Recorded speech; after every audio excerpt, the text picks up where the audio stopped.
Nanti kita lihat ya. Ada berapa orang sholat di sini? Selain Hanifah? Oke, satu, dua. Oke, banyak ya. Alhamdulillah. Nah, oke. Nah, sebelum nanti kita berbicara soal kepribadian Natsir, diawali dengan biografinya dan pemikiran-pemikirannya. Pertama saya mengawali begini, saya mengutip tema pada malam hari ini itu diambilkan dari bukunya Pak Lukman Hakim. Ini buku cukup tebal, tahun 2019. Ini buku ditulis oleh beliau bersama dengan Dewan Dakwah Islamiyah Indonesia (DDI) terkait dengan autobiografinya Pak Natsir. Nah, buku ini ditulis kembali oleh beliau sebenarnya bukan hal yang baru.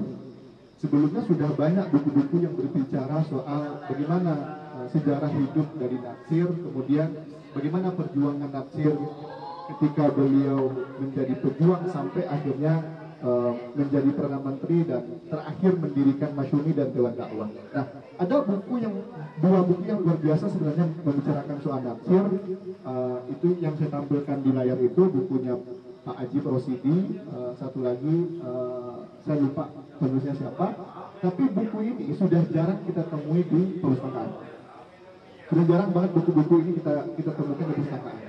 Bahkan waktu saya di Jakarta di Perpusnas itu sudah cukup jarang untuk mencari buku-buku ini. Bahkan koleksinya pun itu sudah sangat sedikit. Nah, akhirnya tahun 2019 Pak Lukman Hakim bersama dengan tim dari Dewan Dakwah mencoba untuk menulis kembali terkait dengan autobiografinya Pak Natsir yang ditulis beliau dalam buku ini, tebalnya sekitar 650 halaman. Ini luar biasa. Nah, itu yang pertama. Yang kedua, nah apalagi buku-buku ini sekarang sudah semakin jarang kita temui. Ini dua buku yang sangat istimewa yang terkenal kalau kita ingin mendalami soal pemikirannya Pak Natsir. Pertama ada Kapita Selekta, yang kedua adalah Fiqhud Dakwah. Memang ada versi terbarunya, sekarang kalau kita lihat di online shop, barusan saya cek itu ada beberapa, tapi tidak begitu populer mungkin, apalagi untuk teman-teman yang Gen Z tadi ya. Oke, nah saya balik lagi. Nah, inilah biografinya Natsir. Jadi kalau tadi saya tanya, orang mana Natsir? Betul, beliau itu berasal dari Alahan Panjang, Buman itu di Solo. Beliau nama kecilnya adalah Muhammad Natsir. Kalau kita baca buku sering ditulisnya itu M Natsir. Ada beberapa penulisnya itu Moh Natsir, MOHD Natsir. Beliau sebagai orang Minang, beliau dapat gelar Datuk Senaro Panjang. Tapi gelar ini beliau dapatkan setelah beliau menikah. Setelah beliau menikah di Bandung, baru beliau diberikan gelar Datuk Senaro Panjang. Lahir 17 Juli 1908. Ayah beliau Idris Sultan Saripado. Dan ayah beliau ini seorang juru tulis.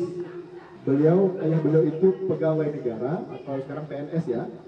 Sebagai juru tulis awalnya di Maninjau, lalu setelah nanti Natsir sekolah di Padang, beliau dipindahkan ke Makassar. Jadi ayah beliau itu memang seorang penulis, dan sepertinya jiwa menulis Natsir itu diantaranya itu turun dari ayahnya beliau yang sebagai seorang juru tulis.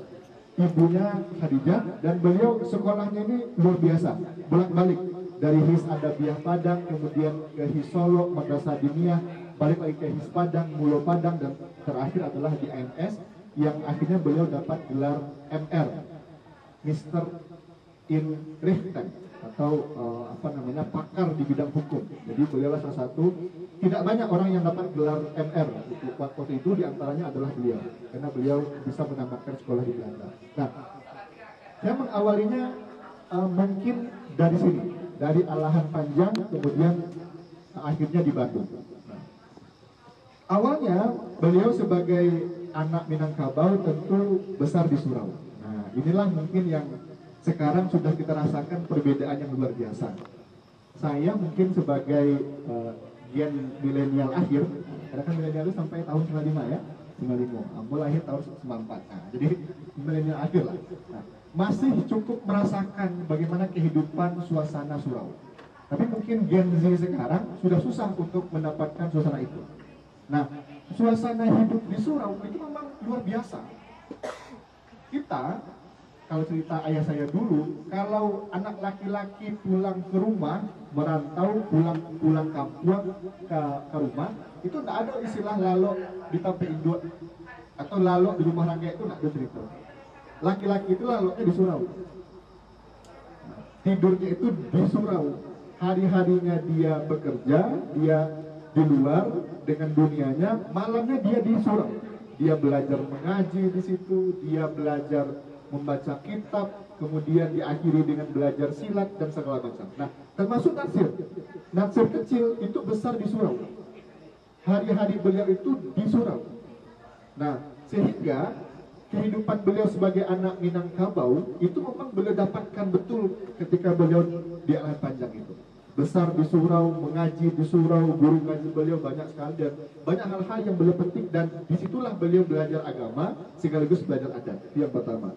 Yang kedua, nah ini menarik nih.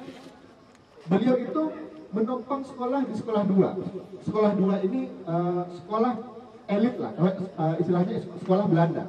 Jadi yang bisa sekolah di sekolah 2 waktu itu hanya orang-orang yang entah dia anak pegawai negeri atau pegawai negara yang kastanya tinggi, atau dia anak saudagar, orang yang kaya. Nah, natsir ayahnya itu PNS golongan bawah, PNS biasa, dan dia bukan anak orang kaya. Akhirnya ketika ingin belajar di sekolah 2, di sekolah Belanda ini, beliau ditolak. Nah, akhirnya waktu itu apa yang dilakukan? Beliau menumpang sekolah, ngintip. Jadi kalau beliau beliau diizinkan oleh gurunya belajar di kelas, tapi kalau nanti pengawas dari Belanda datang, beliau disuruh untuk ngumpet sembunyi dulu. Nah, itu beliau lakukan selama 2 tahun, menumpang sekolah. Karena kalau di sekolahnya sekolah rakyat itu kualitasnya mungkin agak jauh di bawah. Nah, beliau pengen sekolah di sekolah Belanda ini, tapi tidak boleh aturannya. Karena bukan orang kaya, nggak sanggup bayar uang sekolahnya, kemudian bukan anak dari pejabat negara juga, gitu ya. Nah, jadi beliau tuh numpang sekolah. Nah, coba kita bayangkan sekarang dengan kondisi Anda sekarang, jangan kondisi Anda lah, kondisi kita sekarang gitu. Kondisi kita sekarang. Jangankan numpang untuk sekolah gitu ya, udah dikasih fasilitas bagus, ruang kelas ber-AC, segala macam, dapat beasiswa, masih berharap dosen tidak masuk kelas. Ya enggak? Yo. Malah berat sakit gitu ya. Nah, malah yang lucu kemarin tuh ya, kapan ya? Minggu lalu lah, hari Kamis. Itu kan hujan ya. Hujan, kemudian kebetulan saya ada jadwal sebenarnya jam 10. Nah, karena kondisi hujan, mahasiswa yang mau saya ajar jam 10 itu ngecek WA. Pak, izin, hari ini kita tetap kelas ya Pak? Oh iya, kenapa? Saya bilang gitu. Oh hujan Pak. Emangnya hujan kenapa? Teman-teman susah untuk ke kampus Pak. Coba bayangkan itu. Hujan itu menjadi kendala menyebabkan mereka tidak bisa ke kampus. Hanya hujan. Nah, coba bayangkan, bandingkan dengan kehidupan natsir dulu. Ngintip belajar di ruang kelas, demi mendapatkan pelajaran yang luar biasa. Nah, beliau rela untuk melakukan itu semua. Nah, singkat cerita, setelah dari itu beliau akhirnya pindah ke Padang karena diajak oleh kakaknya Rabiah ke Padang. Nah, beliau ketika di Padang itu mendaftar di sekolah yang sangat terkenal waktu itu adalah HIS. HIS Padang ini sekolah Belanda, sekolah favorit, sekolah yang sangat luar biasa.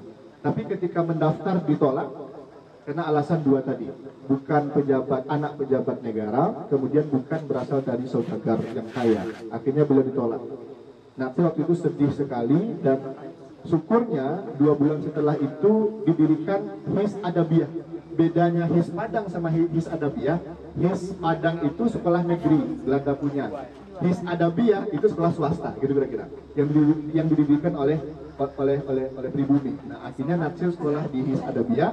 Dan waktu itu natsir bilang begini, walaupun saya anak HIS Adabiyah, tapi suatu saat HIS Padang atau HIS negeri itu akan saya taklukkan. Nah, kemudian setelah itu beliau ada dapat dengar cerita HIS itu dibuka di Solo. Akhirnya beliau pindah ke Solo dan mendaftar di HIS Solo, barulah beliau diterima sekolah di HIS Solo. Nah, siangnya beliau belajar di HIS Solo, sorenya belajar diniyah, belajar kitab kuning. Nah, disitulah beliau akhirnya cikal bakal ulamanya itu terbentuk. Dari beliau belajar di diniyah, belajar kitab kuning, belajar bahasa Arab dan segala macam. Nah, baru setelah itu beliau kembali ke Padang, masuk ke HIS Padang, beliau ikut tes, akhirnya diterima. Nah, akhirnya apa kata natsir? Benar yang dulu saya katakan, Dulu saya pernah bilang, walaupun hari ini saya ditolak oleh HIS Padang, HIS Negeri, ingat, suatu saat HIS Padang akan saya taklukkan. Nah, terbukti akhirnya Natsir menjadi siswa di HIS Padang. Dan beliau tinggal bersama Makcik Rahim waktu itu, dan selama sekolah itu beliau membantu Makcik Rahim ini. Kebetulan waktu itu beliau bekerja sebagai seorang tukang jemur kopi. Nah, Natsir ikut membantu Makcik Rahim menjemur kopi, membantu Makcik Rahim, dan dari situlah akhirnya Natsir bisa membantu beliau. Dan setelah tamat di HIS Padang, Natsir mendapatkan beasiswa Mulo. Kalau HIS itu sekolah tingkatan SD, kalau sekarang Mulo itu SMP lah, atau sekolah menengah lanjutan. Nah, beliau sekolah di Mulo Padang, kemudian akhirnya Natsir sekelas dengan anak-anak Belanda. Awalnya Natsir bilang begini, kenapa orang Belanda itu bisa sekolah di HIS sedangkan kita tidak? Apakah karena sebegitu pintarnya anak Belanda dan sebegitu bodohnya anak pribumi? Nah, ketika sekolah di Mulo, baru Natsir tahu ternyata kualitas orang-orang Belanda itu tidak jauh dibandingkan kita. Natsir bilang orang-orang Belanda itu bodoh sebenarnya. Gitu. Nah, makanya waktu sekolah di Mulo itu banyak prestasi yang diukir oleh Natsir, termasuk beasiswa yang beliau dapatkan waktu itu sekitar 35 gulden. Nah, akhirnya karena beliau itu banyak prestasi, kemudian dapat beasiswa, akhirnya beliau melanjutkan sekolah di AMS Bandung. Nah, di sini ada cerita menarik juga. Sekolah Mulo Padang itu kan tidak menggunakan pengantar bahasa Belanda, tapi menggunakan pengantar bahasa Melayu. Nah, sedangkan di AMS waktu beliau lanjut sekolah di Bandung, itu pengantarnya menggunakan bahasa Belanda. Nah, sehingga waktu itu Natsir itu kewalahan. Pas ditanya oleh gurunya, Anda dari mana sekolahnya dulu? Dari Mulo Padang. Oh, pantas. Gurunya itu seakan-akan merendahkan orang Padang, orang Mulo Padang itu nggak bisa bahasa Belanda. Akhirnya apa yang dilakukan Natsir? Natsir berjuang belajar sendiri bahasa Belanda, dan terakhir beliau ikut kompetisi baca puisi berbahasa Belanda, dan akhirnya ranking 1 dari semua siswa yang ada di AMS. Jadi yang awalnya gurunya tadi merendahkan siswa Mulo Padang, ternyata setelah Natsir juara 1 baca puisi, luar biasa. Nah, itu sedikit sekelumit tentang sejarah hidup Natsir. Nah, berikutnya tentang tugas sejarah. Ini mungkin tidak akan saya jelaskan satu persatu ya, karena kita tahu bagaimana sejarah perjuangan Natsir sebagai seorang pejuang, kemudian sebagai abdi negara, mulai dari beliau diberikan tugas oleh Bung Karno sebagai Ketua Badan Pekerja KNIP, Komite Nasional Indonesia Pusat. Dan waktu Soekarno memilih komisioner KNIP itu kan bukan dengan dasar bukan dengan proses pemilihan atau proses rekrutmen seperti sekarang. Tapi waktu itu Soekarno hanya memilih orang-orang yang dia ingat saja. Nah, diantaranya adalah Natsir. Nah, akhirnya Natsir terpilih sebagai ketua badan KNIP, yang akhirnya melahirkan banyak hal, termasuk persiapan untuk perumusan dasar negara, Pancasila dan Undang-Undang Dasar. Kemudian setelah itu Natsir mengerjakan tugas menteri sebelum menjadi menteri. Ini ditanya panjang di bukunya Pak Lukman Hakim ini, bagaimana Natsir yang sebenarnya sudah mengerjakan tugas-tugas menteri padahal beliau belum menjadi menteri waktu itu.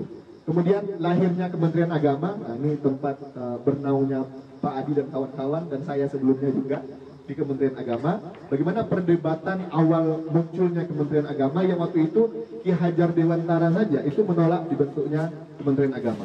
Nah, tapi perjuangan yang dilakukan oleh Natsir dan kawan-kawan, akhirnya lahirlah Kementerian Agama, dengan Menteri Agama pertama kali adalah HM Rashidi. Nah, kemudian beliau menjadi menteri, pernah menjadi menteri penerangan 3 kali, kemudian menjadi perdana menteri, terakhir beliau mendirikan Masyumi, dan ketika Masyumi dibubarkan, perjuangan Natsir tidak berhenti, beliau akhirnya mendirikan Dewan Dakwah Islamiyah Indonesia.